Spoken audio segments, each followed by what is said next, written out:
कांग्रेस और बीजेपी एक सांप के दो मुंह हैं। अगर आप जमहूरियत के अंदर आप अगर चाहते हैं तो आप मुसलमान कैंडिडेट खड़ा सकते थे। आप मुसलमान कैंडिडेट को नहीं खड़ाते। आपको भी मौका है, आपकी सियासी पार्टी है, आप खड़ाइए। किसने मना किया है? कांग्रेस छोड़ के देने के लिए तैयार है। ये डम्मी कैंडिडेट खड़ा के हैं, तो इस पर आपका क्या कहना है? 2 तारीख को काउंटिंग होगी, उसमें साबित हो जाएगा कौन छोड़ के क्या देगा करके। तो इंशाल्लाह हम लोग जीतेंगे और अच्छे वोटों से जीतेंगे।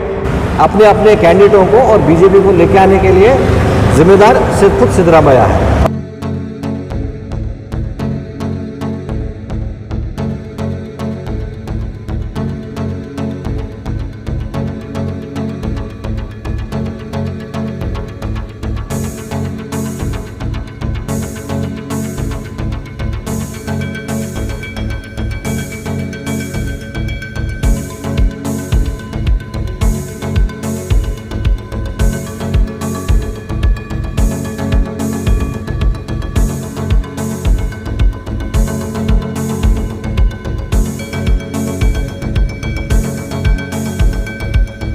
कि जेडीएस ने इस बाई इलेक्शन में माइनॉरिटीज़ को नुमाइंदगी दी है।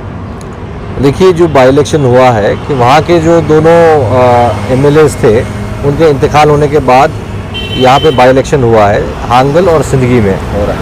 तो जो बाई इलेक्शन आया है तो सियासी पार्टियाँ जाहिर सी बात है कि अपने अपने कैंडिडेट्स को उम्मीदवार से खड़ाते हैं वहाँ पे।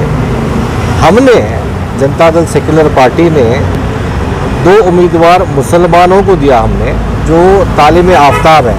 हांगल से नियाज शेख जो एमटेक के पोस्ट ग्रेजुएट हैं और तालीम आफ्ताब हैं, और सिंदगी से नाजिया शकील अंगड़ी वो भी एमएड जो एजुकेटेड क्लास है, तालीम आफ्ताब हैं। दोनों को दिया हमने इस वजह से अक़लियतों को दिया है कि मुसलमानों का एक रिप्रेजेंटेशन, सियासी रिप्रेजेंटेशन होना बहुत ज़रूरी है। और जेडीएस पार्टी ने 2 मुसलमान उम्मीदवार इस वजह से खड़ाया है कि देखिए, जब एक नॉन मुस्लिम कैंडिडेट खड़ा होता है तो मुसलमान उसे वोट देता है और मुसलमान भी वोट देता है। मुसलमान के साथ हिंदू वोट भी उस कैंडिडेट को पड़ता है। हमने मुसलमान को इसलिए इस वजह से दिया है यहाँ पे कि मुसलमान की वहाँ पे तादाद जो भी है, जो 60,000 का वोटिंग हांगल के अंदर है और 55,000 से 60,000 सिंदगी में भी है।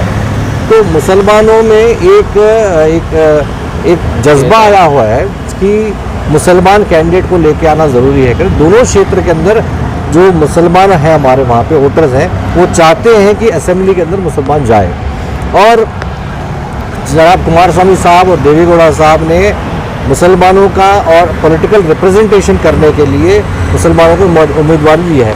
जैसे बसवा कल्याण के अंदर भी हमने एक कैंडिडेट को मुसलमान दिया और फिर ये भी बाई इलेक्शन आया तो हमने मुसलमान को, क्यों हमारी पार्टी चाहती है कि पॉलिटिकल रिप्रेजेंटेशन आए। जैसे साचार कमेटी के अंदर रिकमेंडेशन है, उस साचार कमेटी के रिकमेंडेशन के हिसाब से, उस ओपिनियन के हिसाब से जो सजेशन हमारे पास और जो रिकमेंडेशन है, हमारी पार्टी साचार कमेटी की रिपोर्ट को लागू करने के लिए मुसलमान रिप्रेजेंटेशन को लेकर आए लेकर आई है। लेकिन आप कह रहे हैं कि मुसलमानों को की नुमाइंदगी आप बढ़ाना चाहते हैं, लेकिन कांग्रेस और दीगर पार्टियों का कहना है कि आप जो है बीजेपी को जिताने के लिए मुसलमानों को खड़ा करते हैं। देखिए, सियासी पार्टियाँ अपनी अपनी प्लानिंग, अपनी अपनी स्ट्रैटेजी करते हैं और उस प्लानिंग के तहत बदनामी करने के लिए यही कांग्रेस पार्टी जो कह रही है कि भाई हम बीजेपी को जिताने के लिए मुसलमान को कैंडिडेट खड़ा है। ठीक है भाई, अगर आप जमहूरियत के अंदर आप अगर चाहते तो आप मुसलमान कैंडिडेट खड़ा सकते थे।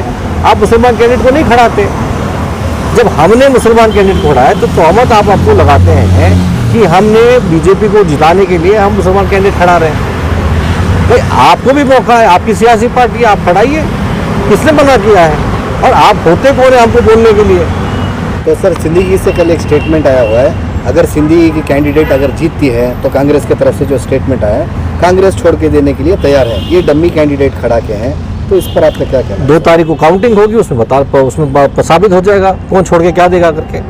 तो इंशाल्लाह हम लोग जीतेंगे और अच्छे वोटों से जीतेंगे, क्योंकि हमको भरोसा है कि मुसलमान और हमारी कौम मुसलमान कैंडिडेटों का साथ देगी। मेरी गुजारिश है आपके इस मीडिया के चैनल के इससे मैं अपील करना चाहता हूँ मुसलमानों को कि मुसलमानों को साथ दीजिए, मुसलमानों के कैंडिडेटों को आप लोग वोट दीजिए और जेडीएस को जिताइए और मुसलमानों की रिप्रेजेंटेशन और असेंबली के अंदर लेके आने के लिए हमारी पार्टी की आप लोग मदद कीजिए। सर पिछली दफ़ा जब 10 करोड़ रुपया का इल्ज़ाम आया था कुमारस्वामी के ऊपर, तो इस दफ़ा भी वही इल्ज़ाम आया है कि जेडीएस कैंडिडेट कुमारस्वामी ने पिछली दफ़ा 10 करोड़ रुपया लिया था। इस दफ़ा कितने करोड़ मैं रुपया आपको एक बात बताना चाहता हूँ, कांग्रेस और बीजेपी एक शाम के दो मुंह हैं, एक शाम के दो मुंह हैं, क्योंकि कांग्रेस ये चाहती है कि बीजेपी सत्ता में रहे। इसका रीज़न ये है कि सिद्धरामैया अपोजिशन लीडर होके बैठना चाहते हैं।